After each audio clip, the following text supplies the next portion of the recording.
ஜாக்டோ ஜியோவினுடைய வாழ்வாதார மாநாட்டில் வருகை வந்திருக்கக்கூடிய அனைவருக்கும் வணக்கத்தை தெரிவித்துக் கொண்டு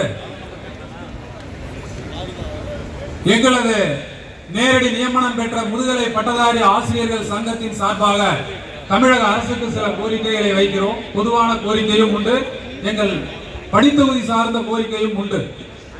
எல்லோருக்கும் பொதுவான பழைய ஓய்வூதிய திட்டத்தை மாண்புமிகு தமிழக முதல்வர் அவர்கள் அறிவிக்க வேண்டும் என்று கேட்டுக்கொள்கிறோம்.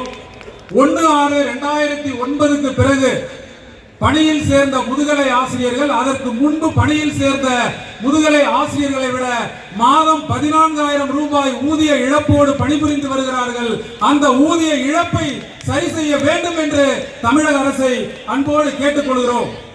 எல்லாவற்றுக்கும் மேலாக 11 மற்றும் 12ஆம் வகுப்பு என்ற இரண்டு ஒரு அதிக குமரப்பருவ மாணவர்களை கையாளக்கூடிய ஆசிரியர்களுக்கு பாதுகாப்பாக பணி பாதுகாப்பு சட்டத்தை மாண்புமிகு தமிழக முதல்வர் அவர்கள் அறிவிக்க வேண்டும் என்று கேட்டுக்கொள்கிறோம்.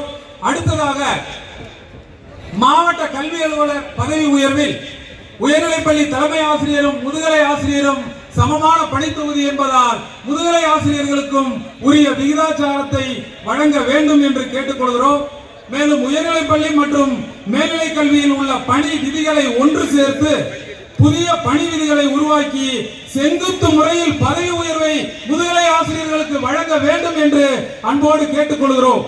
எல்லாவற்றுக்கும் மேலாக நம்முடைய தற்போது இருக்கக்கூடிய 11 மற்றும் 12ஆம் வகுப்பு பாட புத்தகங்கள் நீட் தேர்வுக்கு ஏதுவாக உள்ளன.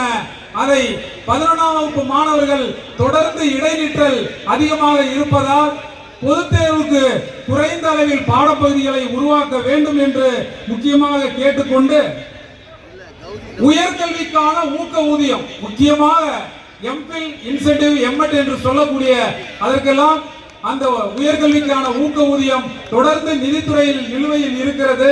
எனவே அந்த நிலுவையை உடனடியாக நிதித்துறை வழங்கி பேரறிஞர் அண்ணா காலத்தில் கொண்டு வரப்பட்ட உயர்கல்விக்கான ஊக்க ஊதியத்தை தமிழக அரசு அறிவிக்க வேண்டும் என்று கேட்டுக்கொண்டு எல்லாவற்றுக்கும் மேலாக மத்திய அரசு அறிவிக்கும் போதெல்லாம் அகவிலைப்படியை உடனடியாக அறிவித்தவர் மாண்புமிகு தமிழக முன்னாள் முதல்வர் டாக்டர் கலைஞர் அவர்கள். ஆனால் இப்போது அகவிலைப்படி உயர்வு 6 மாதம் பறிக்கப்பட்டிருக்கிறது, அதையும் வழங்க வேண்டும் என்று கேட்டுக்கொண்டு நல்ல வாய்ப்பு தந்தமைக்கு நன்றி கூறி விடைபெறுகிறேன். நன்றி, வணக்கம். ராமு.